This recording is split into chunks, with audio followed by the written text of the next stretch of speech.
Assalamualaikum warahmatullahi wabarakatuh.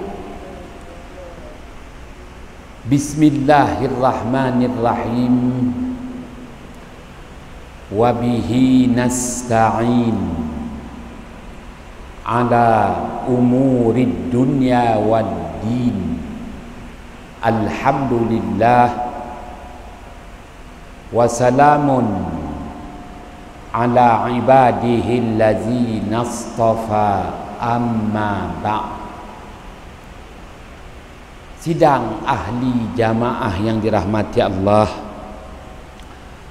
pertamanya kita panjatkan kesyukuran kehadrat Allah Subhanahu wa ta'ala. Subuh yang berbahagia ini perintah Allah dilaksana dan disempurna. Sekali lagi diberi ruang dan kesempatan untuk kita manfaatkan bersama. Moga-moga dapatan perolehan kuliah subuh ini nanti jadilah jua hendaknya sebagai pedoman hidup di dunia. Mana-mana yang boleh diamalkan, moga-moga jadilah jua hendaknya sebagai bekalan untuk kehidupan yang kekal abadi, kehidupan di akhirat sana. Ayat 134 surah Al-A'raf, ayat 134 surah Al-A'raf, Allah Subhanahu wa ta'ala berfirman ba'da a'udzu billahi minasyaitonir rajim. Walamma waqa'a 'alaihimur rijza qalu ya Musa ud'u lana rabbaka bima ahida indak la in kashafta 'anna ar-rijsa lanu'minanna laka wa lanursilanna ma'aka bani Israil. Sadaqallahul azim.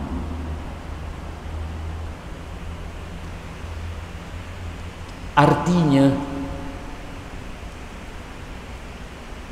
dan tetekala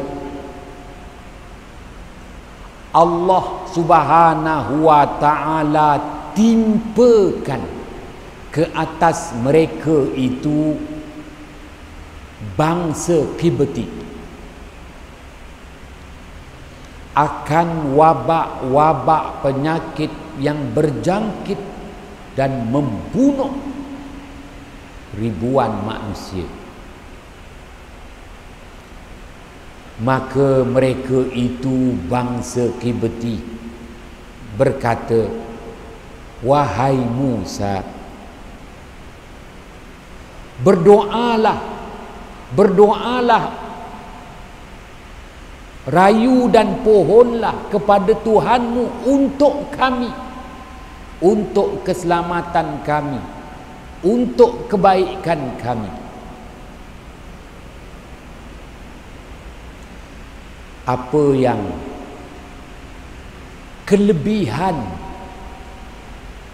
Tuhanmu berikan kepadamu sebagai seorang Nabi Rasul pilihan. Berdoalah wahai Musa, berdoalah wahai Musa kepada Tuhanmu untuk kebaikan kami, untuk kebajikan kami, untuk keselamatan kami. Sekiranya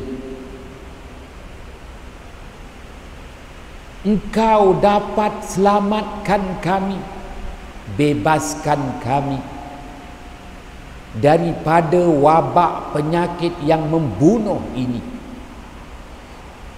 pasti wahai Musa, kami semua akan beriman denganmu. Dan kami akan lepaskan bangsa Yahudi Bani Israel yang bersaing dengan kami, yang mengancam kekayaan kami, kami bebaskan agar bangsa Yahudi Bani Israel itu bersama denganmu, wahai Musa. Ayat 134 surah Al-A'raf. Allah Subhanahu wa ta'ala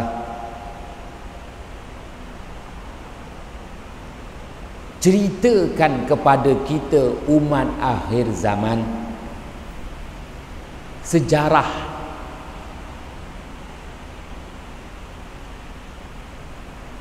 penghapusan etnik bangsa Kibti, sejarah kepupusan bangsa Kibti. Sidang ahli jamaah yang dirahmati Allah, siapa itu bangsa Kibti? Bangsa yang hebat, bangsa yang diberi kelebihan, bangsa yang diberikan kemuliaan, bangsa yang diberikan keistimewaan. Lahir daripada bangsa Kibti itu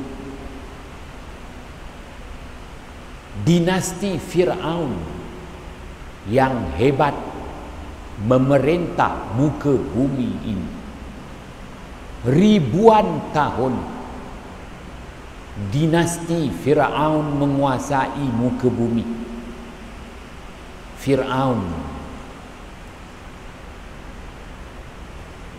pemerintah muka bumi yang dibanggakan kerana dapat membina bandar-bandar yang gah, membangunkan penempatan-penempatan mewah, kaya raya, menjunjung bangsa Kibti, bangsa daripada keturunannya, bangsa Kibti yang melahirkan tokoh-tokoh Fir'aun yang memerintah muka bumi ini ribuan tahun. Pun begitu,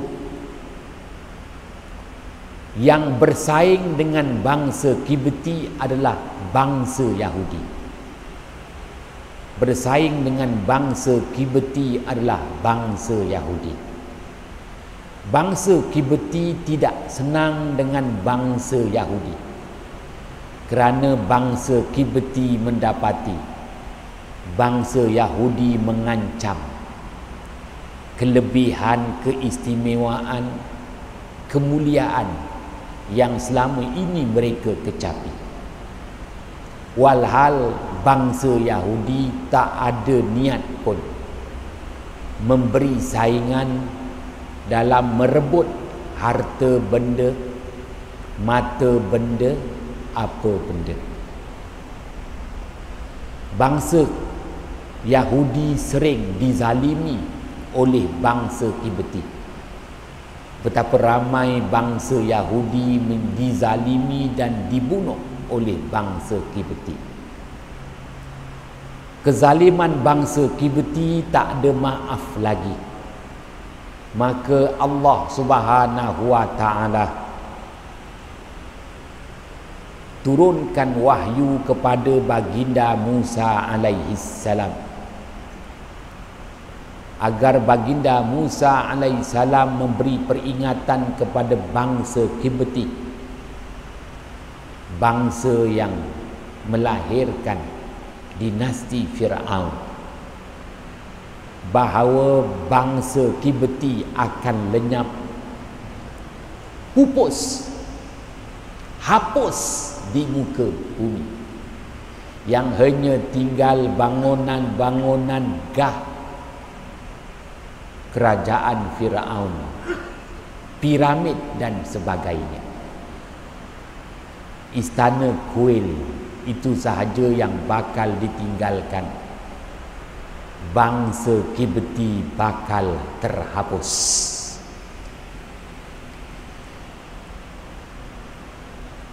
Mereka menafikan wahal sudah beberapa kali Allah timpakan wabak-wabak penyakit yang merupakan mautun daqiqun, mati secara senyap, mati secara halus. Hinggalah mereka bangsa Kibti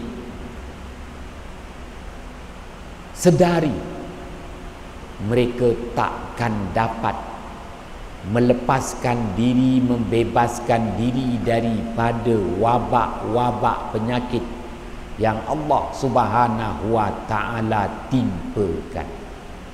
Walamma waqa'a alaihimur rijsa. Ar-rijsa membawa erti wabak-wabak penyakit yang merupakan pembunuh senyap, pembunuh secara halus dan sulit. Sidang ahli jamaah yang dirahmati Allah, apa kurangnya bangsa Kibti? Bangunan besar piramid mampu dibina. Belum ada lagi teknologi hari ini. Belum ada lagi orang kaya di dunia ini yang mampu bina piramid. Tak ada. Tak ada. Mampu benalah bangunan yang akhirnya digantungkan for rent, for sale. Itu aja, tak laku. Tak ada siapa yang boleh membina bangunan sehebat binaan bangsa Kibti, dinasti Firaun. Maka bangsa yang ada kelebihan, ada keistimewaan bukan dari segi teknologi pembangunan, bukan hanya sekadar teknologi pertanian, teknologi perubatan. Ada riwayat cerita-cerita dari orang-orang saleh, makanan yang dimakan oleh Firaun itu penuh berzat. Firaun tak perlu membuang air besar dalam tempoh masa sebulan. Sebulan sekali je dia buang air besar. Menunjukkan sistem tubuh badannya, perubatannya, makanan, suplemennya. Wah. Kehadapan sidang ahli jamaah yang dirahmati Allah, perubatannya ke hadapan, tetapi tak mampu bertahan apabila Allah datangkan wabak penyakit. Ar-rijsa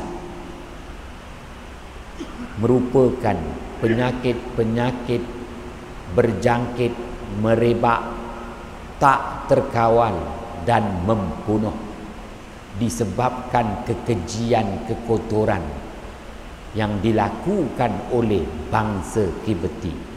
Walamma waqa'a alaihimur rijsa qalu ya Musa ud'u lana rabbak bima ahida 'indak.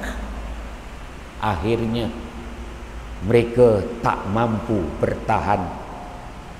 Sistem perubatan, teknologi perubatan yang ada di zaman mereka tak mampu menahan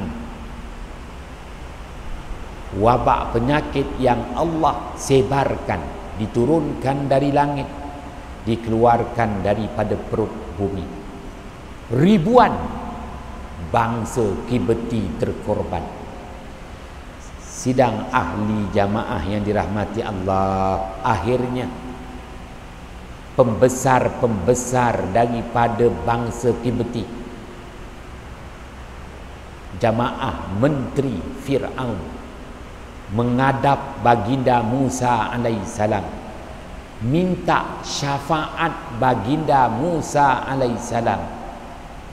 Bima ahida indak, bima ahida indak. Bangsa Kibti tahu setiap nabi, setiap rasul ada mukjizat. Setiap nabi dan setiap rasul ada doa istimewa. Apabila nabi dan rasul itu berdoa, Allah kabulkan serta-merta. Tahu tu. Maka pembesar-pembesar kabinet Fir'aun mengadap Nabi Musa alaihi salam.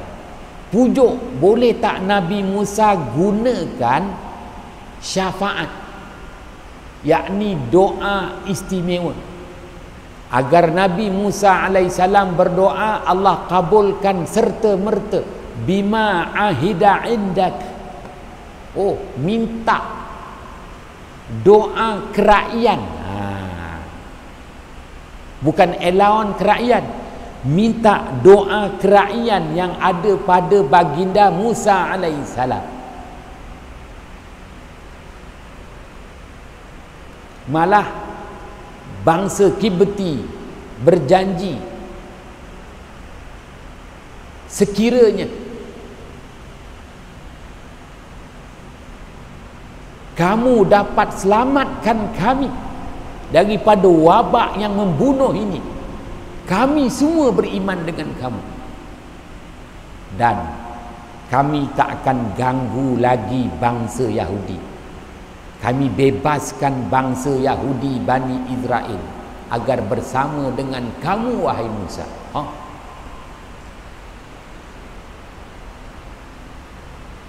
Wala nursilanna ma'aka Bani Israel. Sidang ahli jamaah yang dirahmati Allah,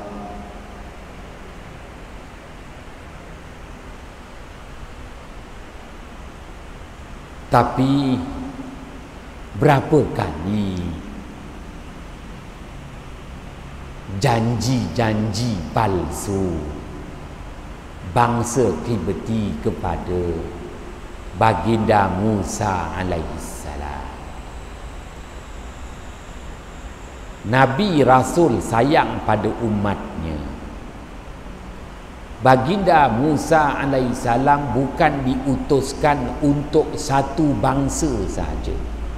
Nabi Musa alaihissalam bukan diutuskan khas untuk bangsa Yahudi Bani Israel. Baginda Musa alaihissalam bukan diutuskan untuk bangsa Kibti sahaja, tidak. Baginda Muhammad sallallahu alaihi wasallam juga bukan diutuskan semata-mata untuk bangsa Arab. Abdul Wahab, Abdul Wahid, Abdul Wahub. Tinggal lagi Rasulullah sallallahu alaihi wasallam dilahirkan dari bangsa Arab. Tapi Rasulullah sallallahu alaihi wasallam bukan untuk bangsa Arab sahaja. Bukan untuk orang Jawa kabeh, bukan untuk orang Jawa sahaja. Sebagaimana baginda Musa alaihissalam bukan dibangkitkan untuk spesifik for Yahud, tidak, untuk kepentingan umat di zamannya.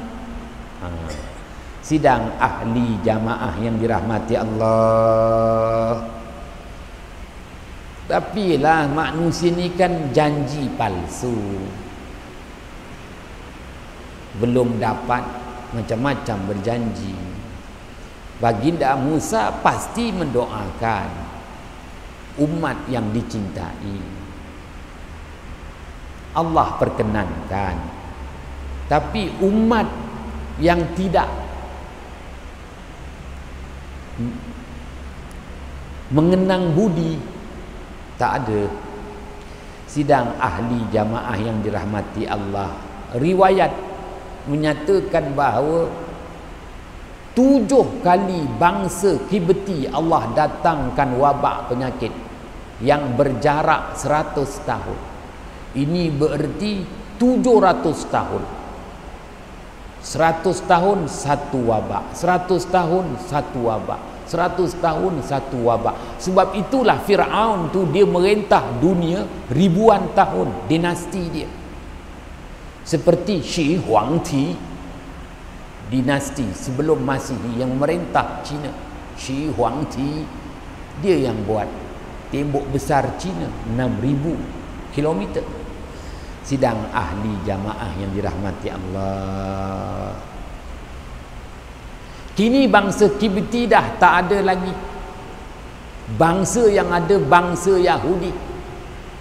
Dan siapa pun tak boleh menyaingi bangsa Yahudi. Siapa pun tak boleh jentik bangsa Yahudi. Siapa pun tak boleh anyaya bangsa Yahudi.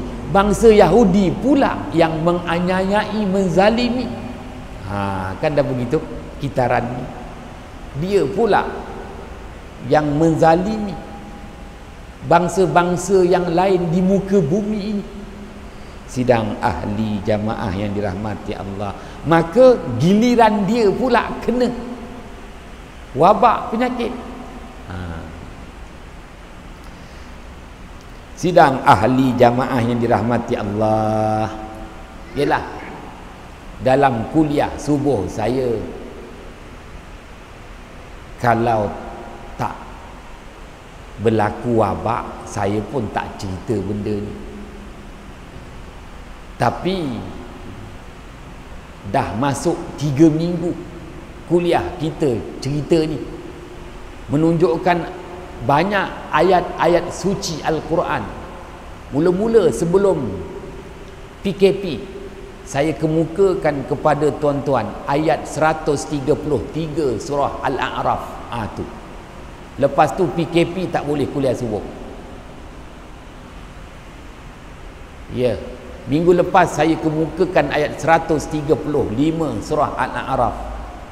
Hari ini ayat kemudiannya, sebelumnya ayat 134 surah Al-A'raf.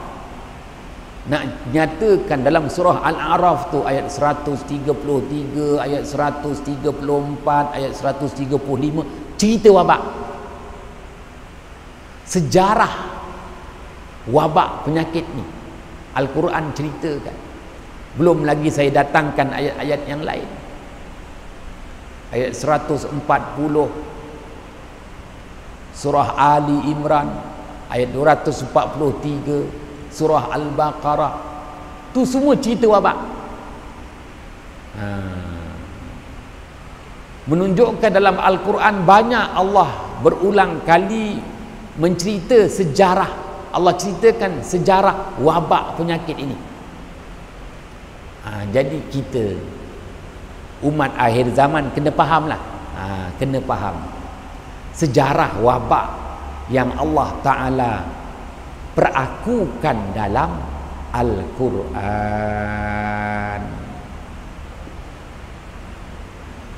Dan saya menyatakan ini adalah ulangan. Ya, benda berulang. Selama ni yang berulang dua je, Aidul Fitri, Aidul Adha dan cuti umum haul almarhum Sultan Iskandar. Itu berulang. Rupanya ada ulangan yang bertempoh yang disebut oleh Asy-Syaikh Al-Imam Al-Marzuqi dalam kitabnya Al-Azminatu Wal-Amkinatu, wafat pada tahun 421 Hijrah. Zatal Awin, Zatal Awin, ulangan yang ada jarak tahunnya. Jadi wabak penyakit ni azab yang Allah ulangkan di dunia, yang ada jarak ulangannya. Bukan membalas dendam, tetapi rijsun, dek kerana teramat keji amal perbuatan manusia. tiada maaf bagimu. Wabak diturunkan. Wabak, penyakit mula menular. Sidang ahli jamaah yang dirahmati Allah,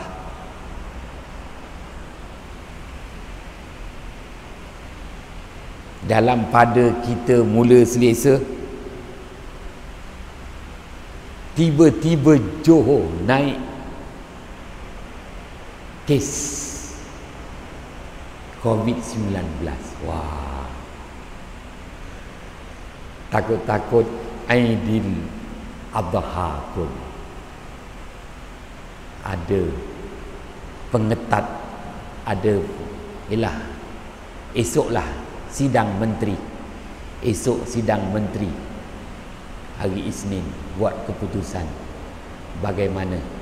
Tuan-tuan yang dirahmati Allah, ya, Syekh Yazid ni, Allah selamatkan dia, sangkanya syahid akhirat, memudahkan urusan, tapi tak apalah. Allah Maha Pengasih, Allah Maha Penyayang. Syekh Yazid bukan darah Yahudi, bukan darah Kibti, darah orang-orang yang saleh. Alhamdulillah, Allah pelihara. Cukup 30 minit, salah silap mohon jutaan kemaafan. Bismillahirrahmanirrahim. Fafahamnaha Sulaimana wa kullan ataina hukman wa ilma wa sakharna ma'a Daudal jibala yusabbihna wa tayra wa kunna fa'ilin. Ya hayyu ya qayyum, ya rabba Musa wa Harun, wa ya rabba Muhammadin sallallahu alaihi wasallam alaihim ajma'in. Subhanakallahumma wa bihamdika asyhadu an la ilaha illa anta. Bismillahirrahmanirrahim. Wal 'af innal insana illa alladhi haqqa